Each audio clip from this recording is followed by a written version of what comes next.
मैं डॉक्टर इरशाद अली खान, साचार्य राजनीति विज्ञान विभाग, राजकीय बांगड़ महाविद्यालय डीडवाना में कार्यरत हूँ। आज हम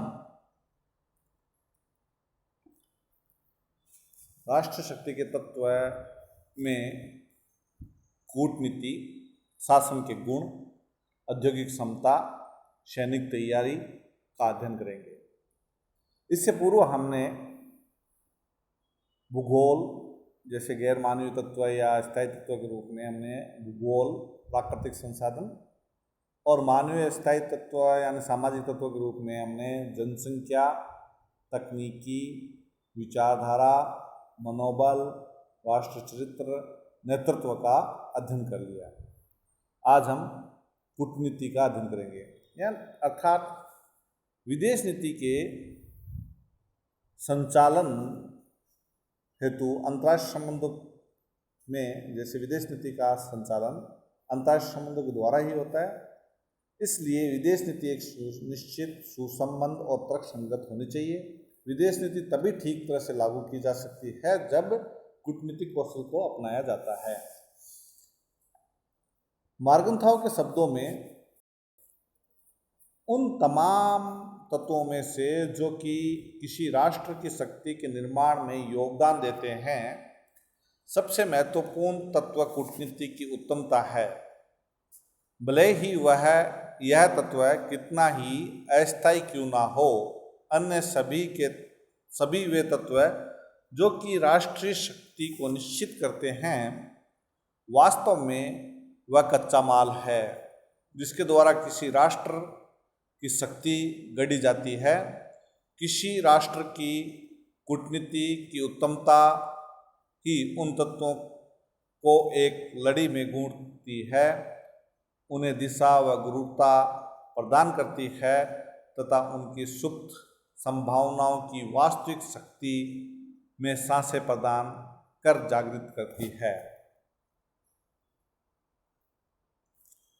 हम कूटनीति के संदर्भ में जब अध्ययन करते हैं तो यह शांति और युद्ध काल दोनों में लागू होता है।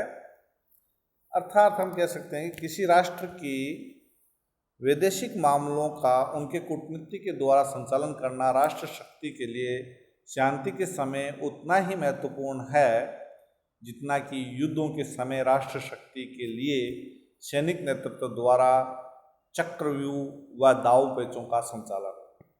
यह वह कला है जिसके द्वारा राष्ट्रीय शक्ति के विभिन्न तत्वों को अंतर्राष्ट्रीय परिस्थिति में उन मामलों में अधिक प्रभावशाली रूप में प्रयोग में लाया जाए जो कि राष्ट्रीय हितों में सबसे स्पष्ट रूप से संबंधित हो, यानी राष्ट्रीय हितों की प्राप्ति में लाभप्रद हो। इसके अलावा जैसे हम कह सकते हैं कि मनोबल राष्ट्र शक्ति की आत्मा है तो कूटनीति उसका मस्तिष्क है। यदि कूटनीति का दृष्टिकोण दूषित है या उसके निर्णय गलत हैं और उनके निश्चय कमजोर हैं तो भौगोलिक स्थिति के तमाम लाभ, खाद्य पदार्थ, कच्चे माल, औद्योगिक उत्पादन की आत्मनिर्भरता, सैनिक तैयारी तथा आदमी के गुण व संख्या के लाभ में एक राष्ट्र के लिए कम योगदान दे पाएंगे। एक राष्ट्र जो कि इन लाभों पर गर्व करता है, यदि उसकी कूटनीति चातुर्यपूर्ण नहीं है तो वह अपने प्राकृतिक पूंजी के बल पर केवल क्षणिक सफलताएं प्राप्त कर सकता है। ऐसे राष्ट्र को उस राष्ट्र के सम्मुख झुकना पड़ेगा जिसकी कूटनीति अपने अन्य राष्ट्रीय शक्ति के तत्वों का संपूर्ण प्रयोग करती है और इस प्रकार से अन्य क्षेत्रों की कमी की पूर्ति स्वयं की उत्तमता से करने में सफल हो जाती है। यानी हम कूटनीति कमजोर है तो अन्य राष्ट्रीय तत्व का भी कम योगदान देंगे। कूटनीति के माध्यम से राष्ट्रीय शक्ति में बढ़ोतरी की जा सकती है, हम ये ज्ञात कर सकते हैं। उत्तम श्रेणी के कूटनीति विदेशी नीति के लक्ष्य तथा साधन का राष्ट्रीय शक्ति के प्राप्य साधनों से सामंजस्य स्थापित कर देगी। किसी देश के पास उसे महाशक्ति बनाने के अन्य साधन उत्कृष्ट भौगोलिक स्थिति, प्राकृतिक संसाधन की प्रचुरता, आत्मनिर्भरता, औद्योगिक उत्पादन की उन्नति, सैनिक तैयारी, अच्छी जनसंख्या होने पर भी वह इनका पूरा लाभ तब तक नहीं उठा सकता है जब तक उसके कूटनीतिज्ञ उत्कृष्ट कोटि के ना हो। इसका एक सुंदर उदाहरण 1919 से 1945 तक के संयुक्त राज्य अमेरिका का है। इस समय उसमें एक शक्तिशाली राष्ट्र बनने के लिए भी सभी आवश्यक तत्व विद्यमान थे, किंतु फिर भी इस अवधि में इसने अंतर्राष्ट्रीय समस्या के समाधान के संबंध में अपनी शक्ति के अनुरूप कोई प्रभाव नहीं डाला और तटस्थ रणनीति अपनाई। कूटनीति जो है, कूटनीति के माध्यम से अंतर्राष्ट्रीय समस्याओं में महत्वपूर्ण स्थान बना सकता है। समस्या का समाधान करके कूटनीति के माध्यम से ही महाशक्ति बनना, जैसे अमेरिका और भूतपूर्व सैनिक सोवियत संघ थे।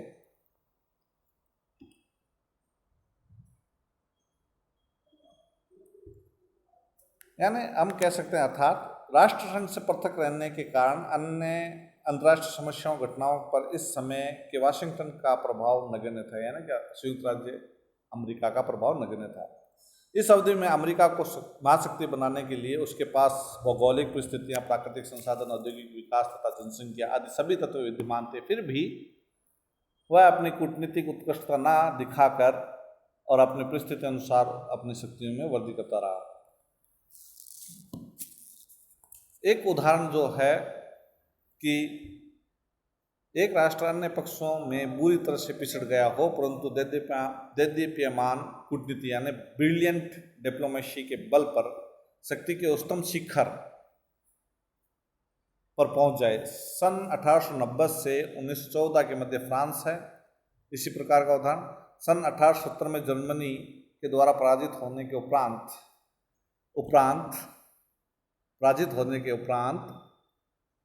फ्रांस एक द्वितीय श्रेणी की शक्ति रह गया था। बिस्मार्क की कूटनीति ने उससे पृथक रखकर बराबर उसी स्थिति में रहने दिया।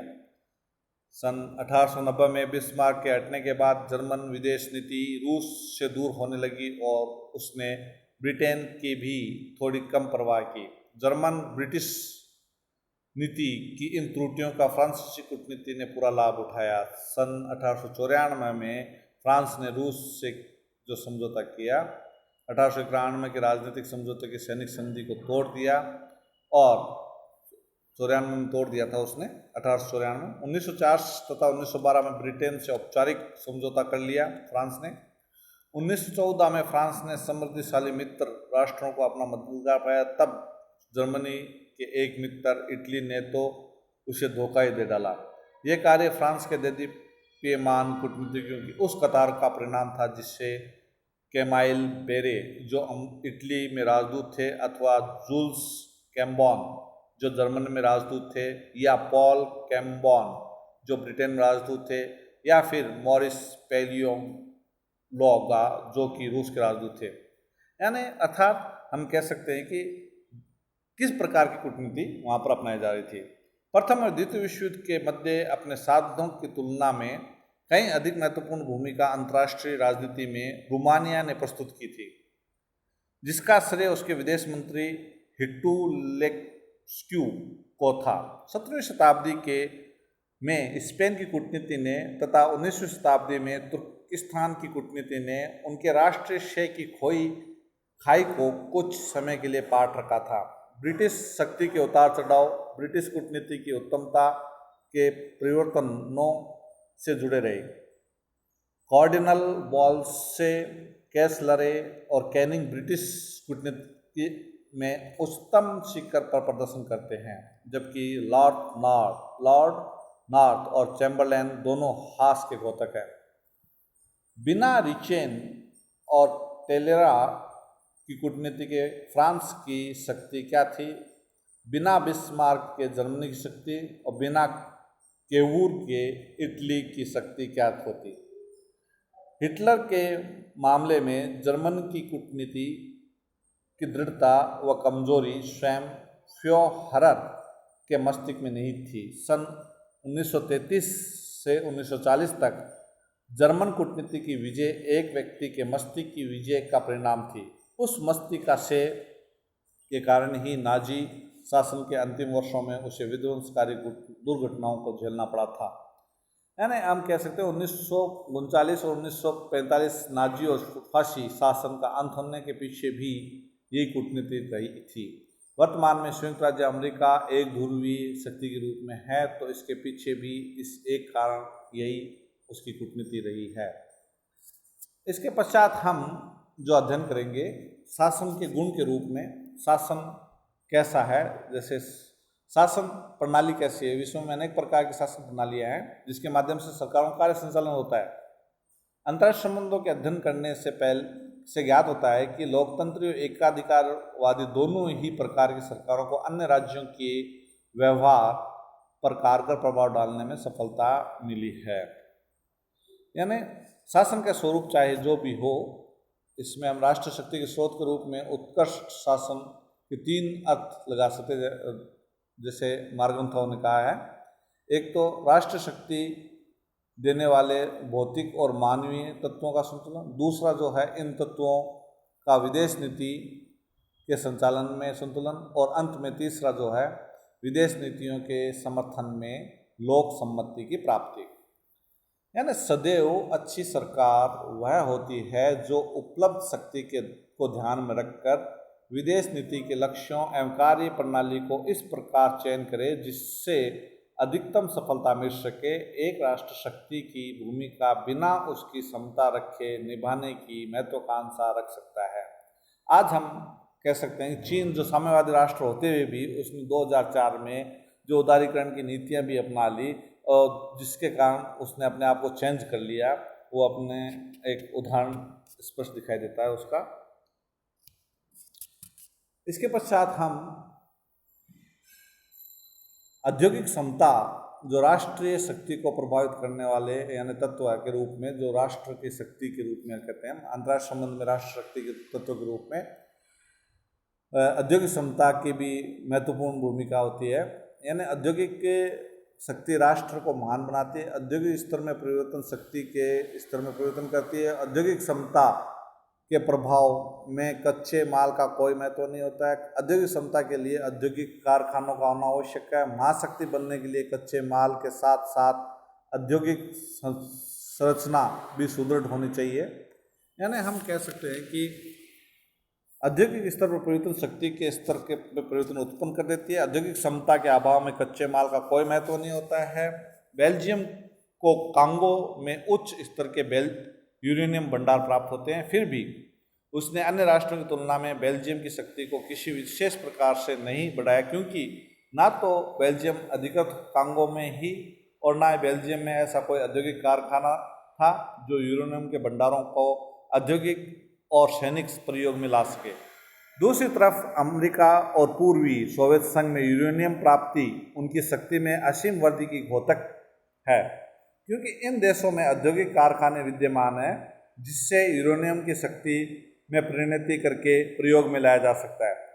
लौह और कोयले के स्वामित्व द्वारा अमेरिका और पूर्वी सोवियत संघ ने असीम शक्ति का संचय किया, क्योंकि उनके पास वे कारखाने हैं जो कि कच्चे माल को औद्योगिक उत्पादन में परिणत कर सकते हैं। जब तक एक औद्योगिक राष्ट्र के रूप में ब्रिटेन का कोई प्रतिद्वंदी नहीं था, तब तक वह संपूर्ण संसार में सबसे शक्तिशाली राष्ट्र था। जर्मनी की तुलना में फ्रांस की कमजोरी का कारण उसका औद्योगिक दृष्टि से पिछड़ापन था। जब हम कह सकते हैं कि अमेरिका और सोवियत संघ विश्व के 2 परम शक्तिशाली राष्ट्र हैं, तो हम दोनों की शक्ति का माप उनकी औद्योगिक शक्ति के आधार पर कर सकते हैं। भारत में कच्चे माल, लोहा, कोयला आदि पर्याप्त पाया जाता है, तथापि अभी तक उसकी औद्योगिक क्षमता, अपनी भारत की औद्योगिक क्षमता विकसित नहीं हो पाई है, जिससे वह भारत अमेरिका और सोवियत संघ की श्रेणी में नहीं रखा जा सकता। भारत की संभावना हो सकता है आगे आने वाले समय में महाशक्ति के रूप में उभर सकता है, क्योंकि बोकरा, भिलाई, दुर्गापुर, जमशेदपुर इत्यादि स्थानों पर लोहे व इस्पात के आधुनिक कारखाने स्थापित किए गए हैं, जिनकी उत्पादन क्षमता दिन प्रतिदिन बढ़ती जा रही है। अर्थात अब आने वाले समय में इस कारण भी एक महाशक्ति के रूप में उभर सकते हैं और हमारी जो श्रम शक्ति है इसमें लगा सकते हैं, अच्छे उत्पादन किए जा सकते हैं। इसके बाद में जो है सैनिक तैयारी कैसी है, राष्ट्र शक्ति में जो तत्व है, जो निर्धारित तत्व है उसमें सैनिक तैयारी कैसी है, सैनिक स्थिति कैसी है। हम ये कह सकते हैं प्राचीन काल से सेना का अपने आप में एक महत्वपूर्ण भूमिका राष्ट्र शक्ति के रूप में रही है। पहले सेना के प्रकार अलग अलग थे, परंतु वर्तमान समय में सेना के लगभग सभी देशों में 3 भाग हैं, जैसे थल सेना, वायु सेना, जल सेना। लगभग प्रत्येक राष्ट्र में सेना का गठन किया गया है, परंतु सेना की तैयारी कैसी है, उनका अनुशासन कैसा है, उनका राष्ट्र के प्रति भक्ति कितनी है, ये निर्धारित करती है कि सेना कैसी है। यानी कि सैनिक तैयारी पर राष्ट्र की शक्ति निर्भर है कि उसके स्पष्टीकरण की कोई आवश्यकता नहीं है। सैनिक तैयारी का अर्थ है उस सैनिक संगठन की तैयारी है जो कि विदेश नीति के पालन में सहारा प्रदान करने में सफल हो सके। सैनिक दृष्टि से किसी राष्ट्र की शक्ति सैनिकों और शस्त्रों की संख्या तथा उसके सैन्य संगठन के विभिन्न अंगों के वितरण पर निर्भर रहती है। एक राष्ट्र के पास युद्ध संबंधी नई तकनीकी आविष्कार की अच्छी समझ होने तथा उसके सैनिक नेतृत्व में युद्ध की नई तकनीकी से संबंधित व्यूह रचना व दाव पेंच में विलक्षण गुण विद्यमान होने पर ही वह राष्ट्र सैनिक रूप से कमजोर नहीं हो सकता कि किस प्रकार की उसकी सैनिक तैयारी है। यदि उसके पास ऐसा सैनिक संगठन ना हो जो संपूर्ण रूप से विभिन्न अंगों की दृष्टि से राष्ट्र की आवश्यकता को पूरा ना करता हो तो वह राष्ट्र शक्तिशाली नहीं होता है। फिर भी राष्ट्र को सदैव अपनी सेना को तैयार रखना चाहिए, अर्थात राष्ट्र शक्ति की दृष्टि से शांति काल में भी राष्ट्रों के पास न केवल पर्याप्त सेना अपेक्षित है अपितु वह प्रशिक्षित और एकदम तैयारी की स्थिति में होनी चाहिए। ठीक ही कहा किसी ने कि बिना एकदम तैयार सेना की कूटनीति की वही स्थिति होती है जो बिना वाद्य यंत्रों के बजने वाले संगीत की होती है। हमने 1962 में जो युद्ध हुआ हमारा, तो हमारी सेना तैयार नहीं थी, परंतु उस सबक के कारण, उस हार के कारण हमने 1965 और 1971 का युद्ध विजयी हुए, क्योंकि हमारी सेना की तैयारी बहुत अच्छी थी। आज भी सेना की तैयारी बहुत अच्छी है। भारतीय सेना आज विश्व की सर्वोच्च सेनाओं में से गिनी जाती है और एक राष्ट्र शक्ति के रूप में सेना का जो बल है वो वास्तव में अच्छा है। और हम आशा कर सकते हैं कि आने वाली शताब्दी में भारत विश्व की महाशक्ति के रूप में उभरेगा। जितने भी बिंदु बताए हैं वे लगभग भारत में इस समय तैयार हैं और आने वाले समय में हो सकता है ज़्यादा समय ना लगे, हम विश्व की महाशक्ति के रूप में सामने आएंगे। आज इतना ही, धन्यवाद।